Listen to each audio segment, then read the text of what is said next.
Graça e paz, povo de Deus. Programa Semeando Vida da Igreja, Semeando Família. Tempo, de vivermos os propósitos do Senhor, entendermos as dificuldades vividas, esses últimos anos, Lucas, foi algo muito complicado para o ser humano. Mas para a nação, não apenas para a nação, mas para o mundo todo. Estamos vivendo um tempo de crise, dificuldade, e não tem a ver com crise econômica, com crise financeira, com crise moral, tem a ver com a Bíblia se cumprindo, onde Jesus ele está voltando e veríamos essa realidade, mas também veríamos a realidade de um avivamento. Graça e paz, filho, bom dia. Graça e paz, apóstolo, graça e paz você de casa. Antes da gente entrar aqui nesse tema que é muito importante, queria lembrar que agora, dia 30 de julho, a gente vai ter aí o Congresso de Oração com o pastor Ricardo Robortella. Vai explodir tudo. Você é nosso convidado especial, tá? Pastor Washington também vai estar aí conosco. E o apóstolo Cristiano, 15 horas, dia 30, a partir das 15 horas, adoração, oração e palavra profética liberada na nossa vida para coisas maiores. Venha, participe. Vagas limitadíssimas, porque não se comporta todas as pessoas na igreja, é complicado. Então venha, faça a sua inscrição em nome de Cristo Jesus. Amém. Lucas, em Efésios capítulo 1, Paulo fala assim. Paulo deixa a gente perturbado, Paulo, se eu não fosse cristão, seria Paulão. Se eu não fosse seguidor de Cristo, ia ser seguidor do Paulo. Diz assim: agradecemos ao Deus e Pai de nosso Senhor Jesus Cristo, pois Ele nos tem abençoado por estarmos unidos com Cristo, dando-nos todos os dons espirituais. Olha, Deus deu todos os dons espirituais no mundo celestial. Antes da criação do mundo, Deus já nos havia escolhido. Olha, Deus já nos escolheu antes da criação do mundo para sermos dele por meio da nossa união com Cristo, a fim de pertencermos somente a Deus e nos apresentarmos diante dele sem culpa, por causa do seu amor por nós. 5. Deus já estava resolvido que nos tornaria seus filhos por meio de Cristo, pois este era o seu prazer e a sua vontade. Paulo, na mesma construção, ele fala que havia um propósito para que eu nascesse e havia um propósito que você nascesse. Amém. Uma predestinação do nosso nascimento. Paulo escreve de novo em Romanos 18, versículo 30, uma tradução diz assim: aos que predestinou, a esse também chamou. E aos que chamou, a esses também justificou. E aos que justificou, a esses também glorificou. Parecido com o texto de Efésios. Em uma outra tradução, o mesmo texto diz: assim Deus chamou os que havia separado, não somente os chamou, mas também os aceitou. Não somente os aceitou, mas também repartiu a sua glória com eles. Eu creio que todos nós temos uma predestinação. E a predestinação que a gente tem é entender qual o nosso propósito a ser cumprido na terra. Amém. Não tem uma predestinação para aquilo que é o sentimento do céu. Mas o Senhor já nos deu uma capacitação na terra de fazer aquilo que é um propósito. Nos predestinou para algo, para aquilo que é um propósito na terra, como Amém. foi com Cristo. Estou enviando o meu filho para um propósito. Isso. Cristiano nasce no céu, vem para a terra, predestinado a cumprir um propósito aqui, de alcançar vidas, glorificar o nome dele, ter um grande nuvem de testemunho naquilo que o Senhor tem feito na minha vida, para outras pessoas entenderem o destino delas na terra para poder ir para o céu. Porque a Bíblia diz o quê? Que a vontade de Deus seja feita na terra, assim como a vontade de Deus seja feita no céu. E a gente complica tanta coisa concernente a esse destino, esse predestino, ao qual o Senhor nos envia para a terra para cumprir o propósito. Mas parece que o propósito na terra é que o nosso nome seja glorificado, que a gente se torne conhecido, e se for necessário a gente usa o Evangelho, a igreja, a Bíblia, Jesus, para que eu seja, mas não para que ele seja. Não é mais que ele cresça e que eu diminua. Isso é uma realidade hoje. Quantas pessoas estão se afastando de uma verdade do Evangelho e da igreja por causa desse destino doido que algumas pessoas constroem. Para que eu tenha mais seguidores e mais likes e mais inscritos no meu canal do YouTube. Isso é forte. Essa semana eu estava vendo um podcast falando sobre o quanto nós brasileiros estamos copiando aquilo que é a adoração dos países de fora. Forte. Né? E Deus, ele entregou, destinou aquele povo para fazer aquele tipo de adoração. E a gente tem perdido a nossa essência, né? Porque o Brasil é um povo alegre, a gente tem o sol o tempo todo, né? E falavam sobre isso.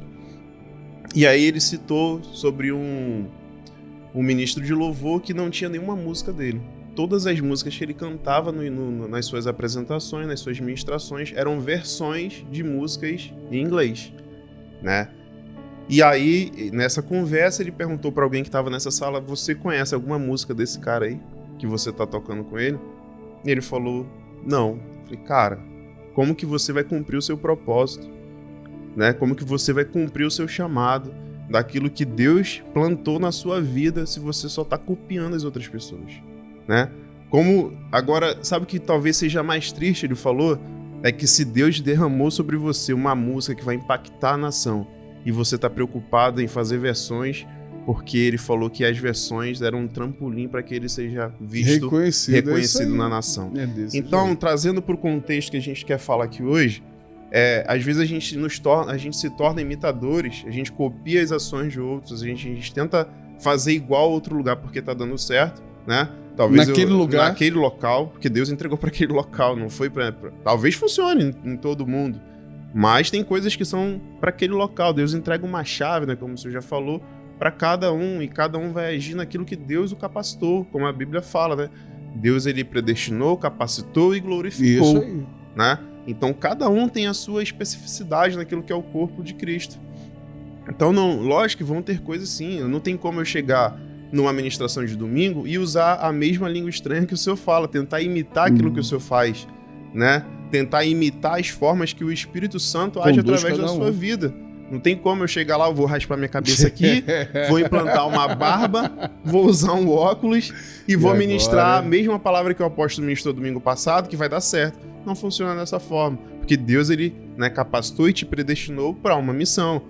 A mim, talvez possa ser uma missão parecida, mas tem as suas especificidades. No seu né? perfil. Eu tô gordo agora, o senhor é forte, não tem como a gente... Obrigado. Então... Mas o que eu quero dizer com isso é que, apesar de termos, né, às vezes, o ministério parecido, Deus, ele vai usar cada um naquilo que ele vai capacitar cada um, né? Todos nós fomos predestinados, todos nós viemos com um propósito, como o senhor falou.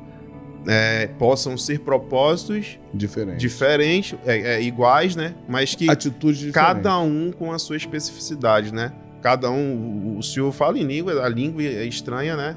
Deus, ele dá, o Espírito Santo se revela através de cada um de uma forma diferente. A gente vê muitas pessoas copiando os outros nessa situação também. Eu vejo mas, assim...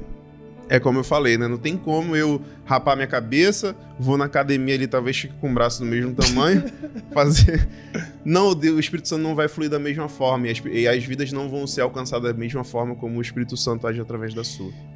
Eu vejo assim, né? A gente vai olhar para Cristo. Paulo falou: sejam meus imitadores como eu sou de Cristo. Mas o que Paulo trazia era princípios e propósitos naquilo que era a identidade dele. Não ações, né? Jesus nunca falou que o bem que ele queria fazer ele não conseguia, mas Paulo falou isso, mesmo sendo aquele que está imitando Cristo. O bem que eu quero fazer eu não faço, o mal que eu não quero eu estou fazendo. A expressão do Paulo, seguidor de Cristo, na vertente do que ele copiava, imitava Jesus, né? Mas tinha a característica linear dele. Quando a gente olha para o mundo, para a criação de Deus, a gente vê a girafa, a gente vê o sapo, a gente vê as construções, né, dos seres e animais, e a gente percebe que Deus, ele é criativo. E muitas vezes nós limitamos essa criatividade de Cristo, né, naquilo que a gente mesmo percebe como limitação da nossa vida. Porque é muito mais fácil você copiar do que você pagar o preço, né, de orar, jejuar, entender o que Deus tem, chorar. É você pegar o que já deu certo, e é muito mais fácil você fazer já tem um conhecimento, fazer uma adaptação, seja no que for, e o negócio vai interessante, porque é o Deus que deu para aquela pessoa a qual você está copiando, que você está indo na nave dele ali, no restício, como diz, no vácuo, né? Tô indo no vácuo. Pegando a onda ali. Mas Deus tem uma onda para cada um, Deus é misericordioso. E a gente vê muitas pessoas copiando algo mas sem ter a essência daquele algo que está sendo copiado. Porque a pessoa não vive aquilo. Né? Forte.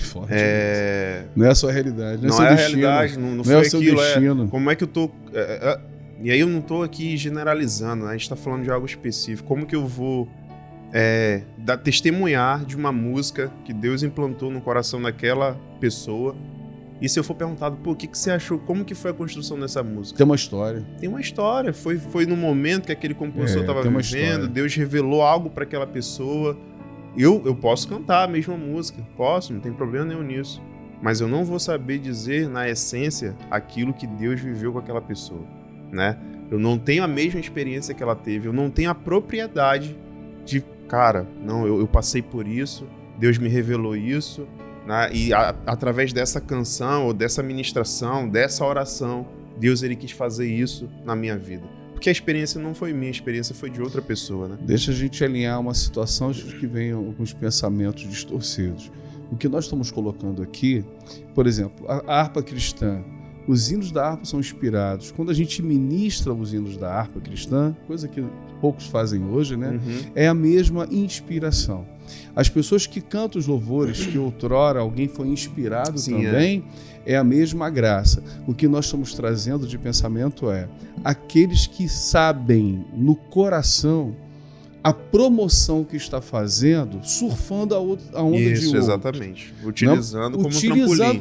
Do outro algo para promoção pessoal, como se assim fosse deles. Não é uma situação de edificação na vida de outras pessoas, seguindo a mesma inspiração, o mesmo propósito de alcançar, mas aqueles poucos indivíduos que imitam a maneira de ministrar, as frases, a questão de bandeira, de não sei o quê, imitam sem o mesmo propósito ou sem o mesmo destino a qual Deus deu para essas pessoas. Exatamente. Essa é a intenção, né? Que a gente traga essa reflexão, né, pra gente, porque às vezes não é intencional, mas a gente acaba copiando as ações, limitando, né? Aquilo que o Senhor vai fazer. E Deus, ele, como a gente falou desde o início, Deus ele tem um propósito e um chamado específico para cada pessoa, né? Se a gente começa a copiar o ministério do outro, as ações do nosso irmão, talvez a gente está enterrando aquilo que Deus entregou pra gente. Forte. A gente está limitando as ações que Deus teria que fazer através das nossas vidas. Aleluia. E pessoas não vão ser alcançadas, porque essa pessoa tinha que ser tocada por mim. Deus ele queria me usar a minha vida para tocar certas pessoas. Mas como eu quero copiar o ministério de outros que já está dando certo, aí talvez vidas ali deixem de ser alcançadas. Vamos refletir nisso e que o Espírito Santo ative no nosso discernimento, nos dê olhos iluminados e mente iluminada para entender aquilo que Ele já está fazendo e nos capacitar naquilo que é o nosso destino, no nome de Jesus. Deus abençoe. Deus abençoe, gente.